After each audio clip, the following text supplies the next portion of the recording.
Salam damai, salam sejahtera bagi kita semuanya. Pembahasan kita pada kali ini adalah mengenai jasad sejati. Saudaraku, video kali ini adalah kelanjutan dari video tentang arti dari perjalanan leluhur. Oleh karena itu, sebelum atau sesudah melihat video ini, silahkan tonton tentang arti dari perjalanan leluhur. Saudaraku, perjalanan leluhur salah satu artinya adalah mengenai tentang pribadi daripada manusia itu sendiri, di mana menurut ajaran perjalanan leluhur bahwasannya manusia itu terdiri dari 3 unsur, yaitu trinya itu, di mana unsur daripada manusia ini yang pertama adalah manusia mempunyai unsur jasad atau jasmani. Kemudian yang kedua, manusia mempunyai unsur yaitu rasa atau perasaan atau batin, atau secara umum disebut dengan rohani. Yang ketiga, bahwa di dalam diri manusia mempunyai unsur yaitu adanya sah hidup atau roh yang ada di dalam diri manusia itu sendiri. Nah, dalam video ini membahas tentang unsur yang pertama yaitu jasad. Saudaraku, jasad itu adalah badan kita, wadah kita atau jasmani kita, di mana kita sebagai manusia, bahwasanya kita semenjak masih di dalam kandungan, kemudian beranjak lahir menjadi jabang bayi, menjadi balita, dewasa, dan menjadi tua. Nah, di dalam proses perkembangan ini terjadi suatu pertumbuhan dari jasmani kita yang tadinya kecil, semakin lama semakin besar, entah itu badannya, tangannya, kepalanya, dan sebagainya. Proses pertumbuhan daripada jasmani ini yang semakin lama semakin besar itu disebabkan karena kita diberikan suatu makanan ataupun minuman.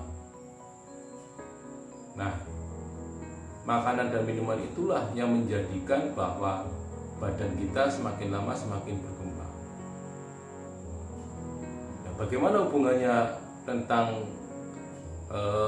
bahwa jasmani kita dengan jasad sejati?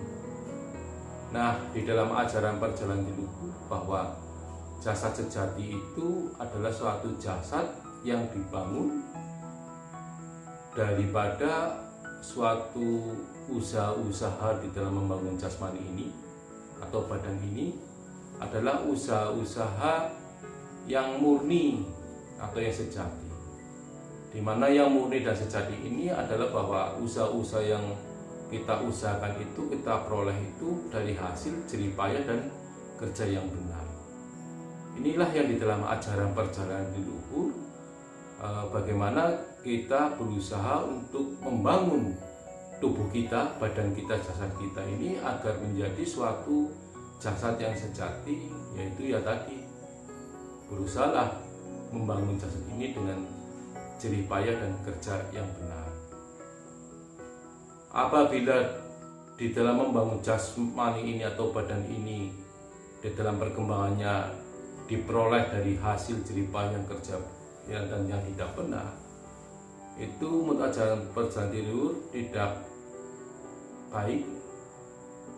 Karena kalau manusia di dalam memenuhi kebutuhan atau kebutuhan jasmaninya ini dilanjutkan tidak dari jerih payah dan kerja yang benar, maka di sini akan menimbulkan suatu dasar angkara murka.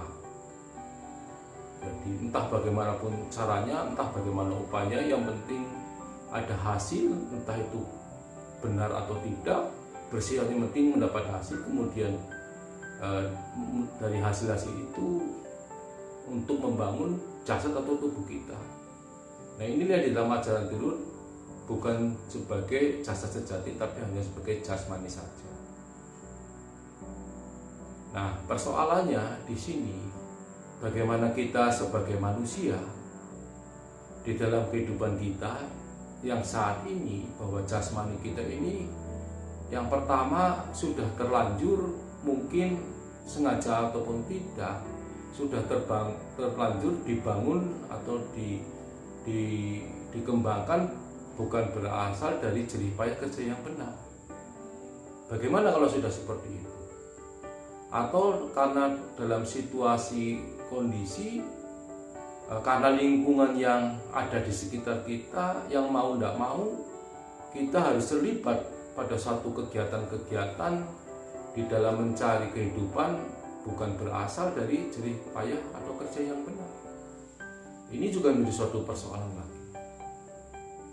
Atau mungkin pada saat ini kita sendiri sedang melaksanakan suatu kegiatan perbuatan di dalam kehidupan kita saat ini pun sedang melaksanakan suatu kegiatan-kegiatan untuk mencari nafkah atau kehidupan, untuk membangun jasmani kita.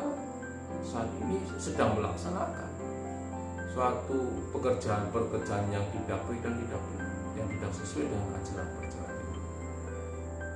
Nah, dalam situasi kondisi seperti inilah di dalam ajaran perjalanan hidup, bagaimana kita yang sudah terlanjur ataupun sedang melaksanakan suatu perbuatan yang tidak mengarah pada suatu jasa sejati.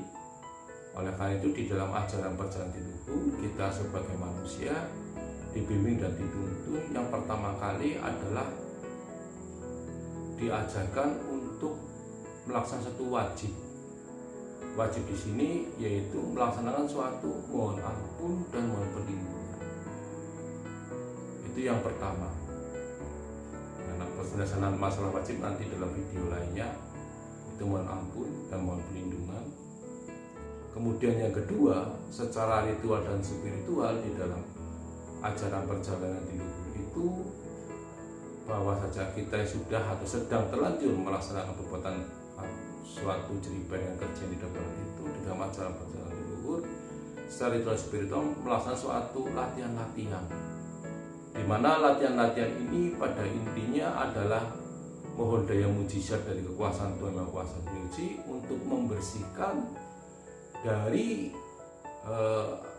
energi-energi negatif akibat daripada pembentukan tubuh kita itu dilandasi bukan dari jerih payah kerja yang benar. Serta di samping mohon pembersihan juga mohon daya mujizat, daya kekuatan dari kekuasaan Tuhan Yang Kuasa Suci agar diri kita ini, jasad kita ini yang sedang diselimuti dari perkembangan dari jerih payah kerja yang benar itu, mohon daya kekuatan agar kita mampu untuk melepaskan dari belenggu atau lingkaran situasi kondisi kita melaksanakan suatu kehidupan pekerjaan yang tidak baik dan tidak benar. Oleh karena itu, karena kita manusia biasa, tidak punya daya tanpa bantuan dan kemurahannya dari kekuasaan Tuhan Yang Kuasa dan Maha Suci, maka di dalam ajaran perjalanan luhur warganya dilatih untuk bersama-sama mohon daya mujizat, daya kekuatan dari kuasa Yang Kuasa Suci agar diberikan energi kekuatan sehingga kita di dalam perjalanan hidup di atas dunia ini bisa kuat dan bisa menjaga agar jasad kita menjadi jasad yang sejati. Dan di dalam perjalanan luhur, di samping dua faktor tadi, yang ketiga juga warga tersebut atau manusia yang terlanjur sedang dalam kehidupan yang tidak baik dan benar ini dalam membangun jasmani itu, di dalam ajaran perjalanan yang ketiga itu diberikan suatu pengertian untuk membangun suatu kesadaran kita sebagai manusia, sehingga kita menyadari mana yang baik dan mana yang tidak baik, mana yang salah dan mana yang benar, mana yang sesuai dengan hak kita dan mana yang tidak sesuai dengan hak kita, mana yang kewajiban kita, nanti diberikan pengertian di dalam ajaran perjalanan hidup. Dengan dasar-dasar inilah di dalam ajaran perjalanan hidup, itulah yang dimaksud dengan bagaimana agar jasad kita menjadi suatu jasad yang sejati, sehingga jasad kita menjadi suatu jasad yang bersih, jasad yang benar sesuai dengan kehendaknya dari kekuasaan Tuhan Yang Maha Esa dan Maha Suci. Untuk lebih lengkapnya nanti bisa dilihat di video-video selanjutnya, misalkan mengapa kita perlu jasad, rasa, dan guru sejati. Demikianlah saudaraku penjelasan mengenai jasad sejati. Oh ya, di samping hasil jerih payah dan kerja yang tidak benar di dalam ajaran perjalanan leluhur, juga dikarenakan perbuatan-perbuatan jasmani kita, bukan hanya membangun makan, tapi perilaku-perilaku kita sehari-hari pun kadang-kadang tidak baik dan tidak benar. Misalkan dalam hal pengudian-pengudian atau keyakinan-keyakinan yang keliru atau yang kurang benar menurut ajaran perjalanan leluhur, jasmani kita melakukan suatu pelaksanaan perbuatan-perbuatan berupa kegiatan-kegiatan ritual spiritual yang tidak sesuai dengan ajaran perjalanan leluhur, itu pun menurut ajaran perjalanan leluhur akan mempengaruhi aura dari jasmaninya itu, sehingga nanti jasadnya tidak membentuk sebagai jasad yang baik dan yang benar. Demikianlah saudaraku penasihat sejati, kurang lebihnya saya mohon maaf. Kalau ada kekurangan bisa kita perbaiki dalam video-video selanjutnya. Terima kasih.